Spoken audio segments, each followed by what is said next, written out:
What's up guys, this is Travel Happiness and welcome back to my channel. Yay! For this video guys, pakita ko sa inyo yung nagawa na dito sa project namin. So nilagyan na nila ng bollards, nagsorbe na rin sila. And then may bulldozer tayo. Yung bulldozer natin para mag-repair ng mga kalsada na malalalim, i-repairin daw. So ano ko kayo, papakita ko sa inyo. So let's go.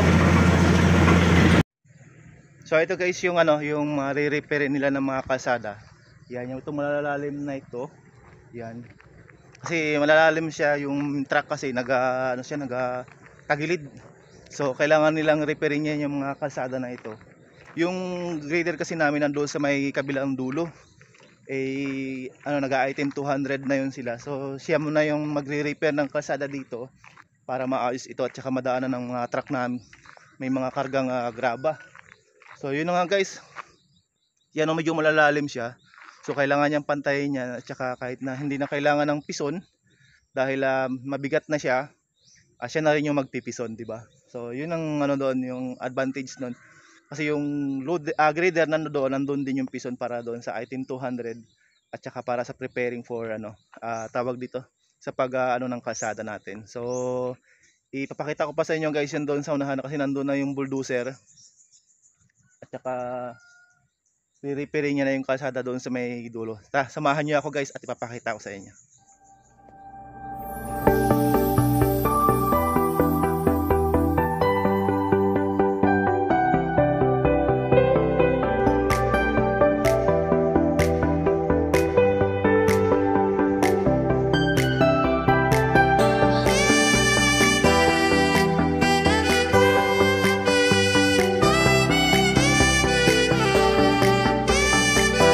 So ayun na nga guys, pero na tayong mga bollards, kung nakikita nyo yan, yung mga bollards na tayo hanggang doon sa may dulo doon yon, sa may box culvert. Yan, meron na tayo doong bollards. Tapos hanggang dito siguro mga 200 meters na yan siya, kasi yun doon box culvert yun sa may dulo, yun sa may ang tawag ito, yan doon box culvert yan dyan siya. So dyan tayo mag-start siguro magbuhos, tapos punta doon sa may kampo. Tapos dito yan may mga bollards nito.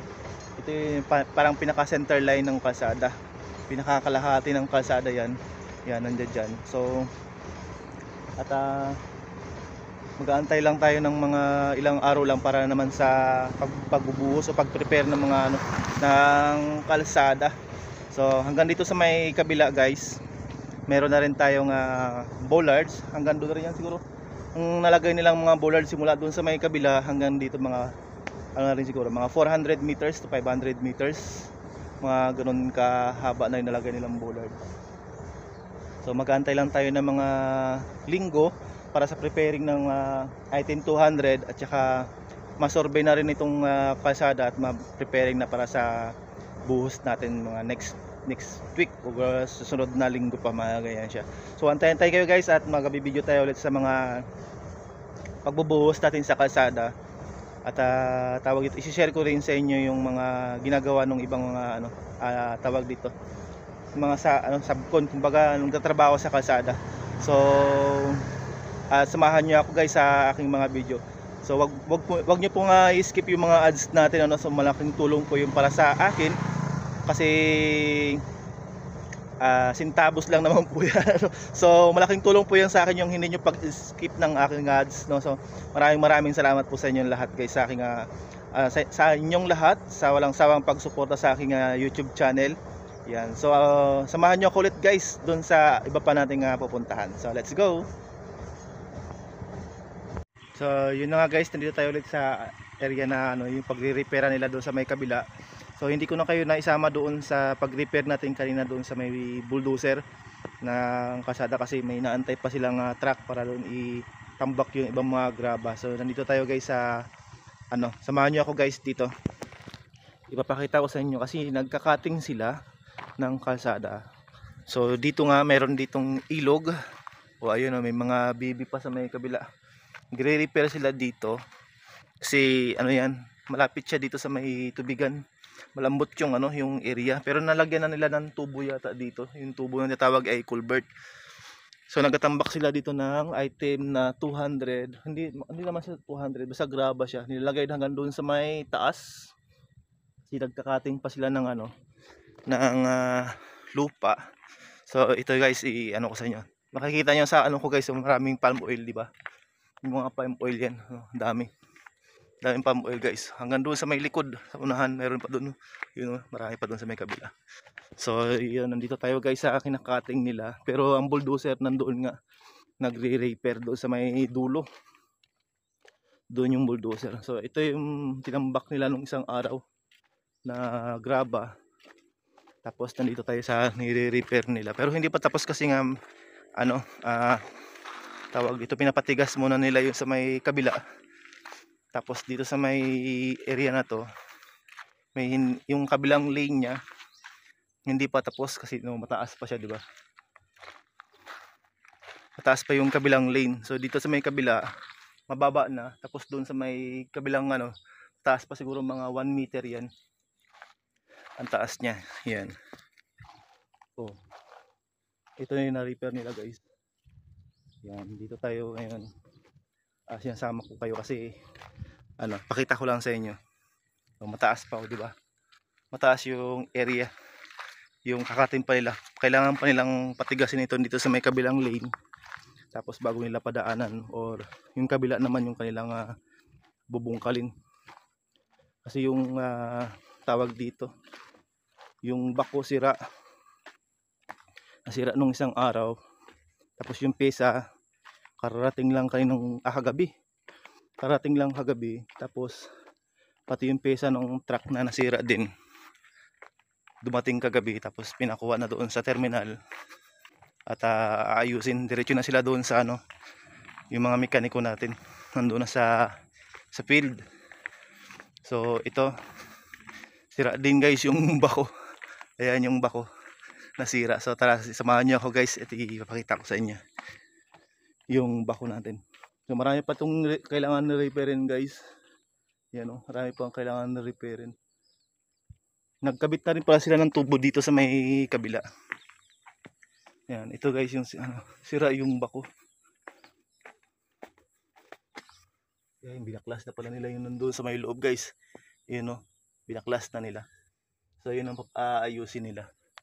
So yun, dito sa may kabila, yung mataas na ito, kinabitan nila ito guys ng culvert. Kaya mataas siya tignan kasi may culvert siya. Doon lang sa unahan, bang house na natin. Bang house na. So yung dating culvert niya ganito kalalaki. Ganito siya kalalaki yung culvert na nilagay natin. Yan, di ba? Yung mga culvert. Pero mas malaki pa dyan yung kinabit natin. Nakapalit niyan na nandito na sa loob. Dito sa area na ito. Kaya medyo mataas-taas siya. Ayan nakikita rin pala. Yan guys yung kinabit nating culvert. Yan, medyo malaki-laki siya doon sa compare doon sa dating culvert dating kinabit. Tapos dito sa may kabila, mas malaki ito ang dihamak doon sa kinabit nila na ayun tinanggal nila ng doon sa area. So tara guys at samahan nyo pa ako sa aking ibang mga vlog natin. Kasi marami pa ito, mahaba-haba pa. At kailangan ko pa lang mag-video ng marami para ma-share din sa inyo yung mga iba dito. Tapos kailangan ko rin mag-ipon ng alam nyo na, ng money para doon sa kapatid kong nag-aaral, nag-graduating ngayon. Graduating siya. So yun din yung gusto ko, at saka nagpupursige ako na mapatapos ko siya. Kasi last year na rin niya ngayon. At nag-iipon ako ng pang laptop niya. Yung laptop niya masyadong, kahit namumurahin lang, ma-save ko lang doon sa kaya ko na yung laptop na mabili, di ba? So nandoon yung bako sa may kabila. Iniwan natin kasi sira yun. Tapos balik tayo doon sa may unahan. Kasi dito sila nagka-cutting ng kalsada.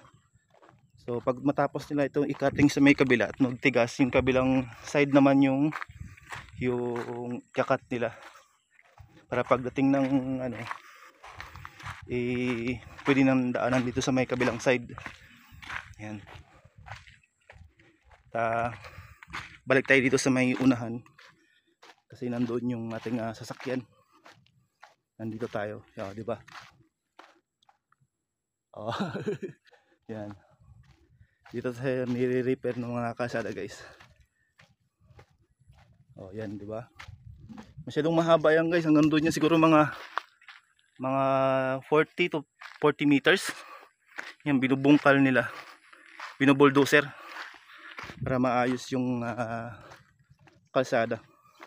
Mga 40 meters siguro yun yung binubungkal. Kailangang ikatin para dumagpantay doon sa medyo banayad ba yung kalsada. Yun, medyo banayad siya tignan, at saka pag dumaan yung sasakyan ayos lang, hindi yung katulad ng paalon-alon pabundok-bundok kasi medyo mataas nga yung area na yun, kailangan katin. So bumalik tayo dito, guys, sa ito, yung maraming palm oil. Yan, nandito tayo, guys. Di ba? Ang gaganda, guys, ng ng palm oil. Hanggang doon sa may kabilang dulo, hanggang doon sa may kabila, puro palm oil yan. Tapos dito sa may kabila, ganun din. Doon tayo nanggaling kaya nasa may kinakat na kalsada. Yun doon sa may kabila na yun. Tapos babalik tayo dito sa may kabila. Kasi punta tayo doon sa ibang pupuntahan na mga site para makaipon tayo, guys, ng mga video at makaipon tayo ng maraming video kasi gusto ko talagang tulungan yung kapatid ko makatapos para kahit paano may dumagdag naman kahit centavos man lang. Di ba? At makakaipon ako para makabili ako ng kailangan ng kapatid ko, makagraduate siya. So thesis, guys, napakahirap din, pero kailangan ko talagang pag-ipunan yung kapatid ko kahit siya na lang yung makagraduate sa aming magkakapatid, no? So at kahit mahirap gagawin ko para sa kanya, makatapos lang talaga yung kapatid ko na ito. Siya yung palagi kong kasama sa vlog, guys, na si Princess, no? Yung babae na bunso naming kapatid. So yun nga, palagi kong sinasabi sa kanya na palagi mag-ingat mag-drive, mga ganon kasi nagamotor siya, minsan uwian.